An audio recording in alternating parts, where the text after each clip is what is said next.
গণপ্রজাতন্ত্রী বাংলাদেশের সংবিধানের 50 অনুচ্ছেদের দফা 3 অনুযায়ী মহামান্য রাষ্ট্রপতি জনাব মোহাম্মদ শাহাবুদ্দিন তার স্বাক্ষরযুক্ত পদত্যাগপত্র আজ 24শে জুলাই 2026 9 শ্রাবণ 1433 তারিখে রোজ শুক্রবার অপরাহ্ন 5টা 1 মিনিটে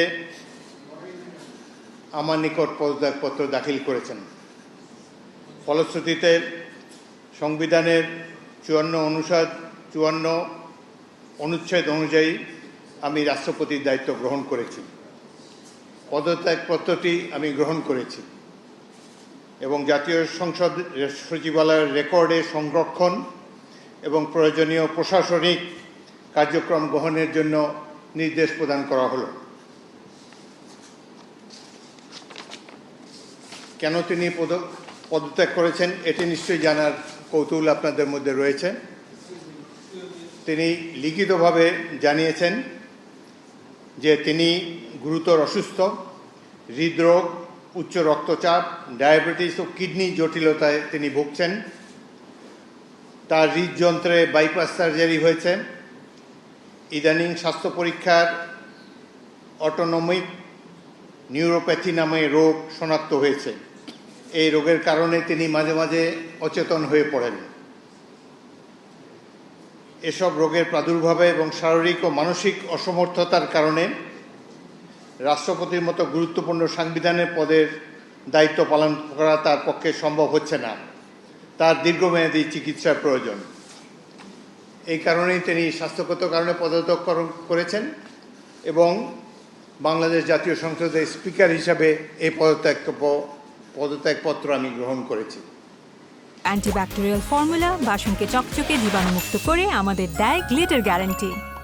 সংবিধানে ইতিমধ্যে আপনারা জানেন যেদিন আমি স্পিকার হিসাবে শপথ নিয়েছি সেই দিনই ভারপ্রাপ্ত রাষ্ট্রপতি হিসাবেও শপথ নিয়েছি যদি প্রয়োজন হয়। একইভাবে আমাদের ডেপুটি স্পিকার সাহেব তিনিও যখন ডেপুটি স্পিকার হিসেবে শপথ নেন শপথের অংশে বর্ণিত থাকে যখন বলা হবে কোনো কারণে যখন স্পিকারের চেয়ার শূন্য থাকবে তখন ডেপুটি স্পিকারের পদের দায়িত্ব পালন করবেন। সুতরাং আজকে বাংলাদেশের নানা ধরনের কথাবার্তা আমি দুপুরে এসেই শুনছি। দেখা গেল যে এটি প্রকৃত। তিনি শারীরিক অসমর্থের কারণে পদত্যাগ করেছেন। আমি তার মঙ্গল এবং সুস্বাস্থ্য কামনা করি এবং আমার মনে হয় তিনি মাফিয়া সরকারের আমলে নির্বাচিত হলেও বর্তমানে জনগণের ভোটে যে সরকার নির্বাচিত হয়েছে তার প্রতি তিনি সমর্থন এবং শ্রদ্ধা প্রকাশ করেছেন সবসময়। আমি তার মঙ্গল কামনা করি। আপনাদের সবাইকে ধন্যবাদ।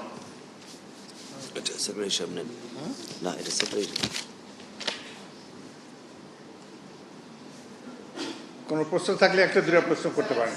আচ্ছা শোনেন, বাংলাদেশের রাষ্ট্রপতির পদত্যাগ একটি গুরুতর ঘটনা। এর সাথে দেশের ভালো মন্দও জড়িত। রাষ্ট্রপতি একজন মানুষ, তিনি অসুস্থ হতেই পারেন এবং তিনি রোগেরও নাম প্রকাশ করেছেন, লিখিতভাবে জানিয়েছেন তিনি কি রোগে ভুগছেন এবং মাঝে মাঝে তিনি অচেতন হয়ে পড়েন। এর জন্য ডাক্তারের সার্টিফিকেটের কোনো প্রয়োজন নাই, যিনি যেখানে নিজেই এটি দাবি করেছেন। সুতরাং আমরা আশা করি এই পদত্যাগের ফলে সকল ধোঁয়াশা পরিষ্কার হলো।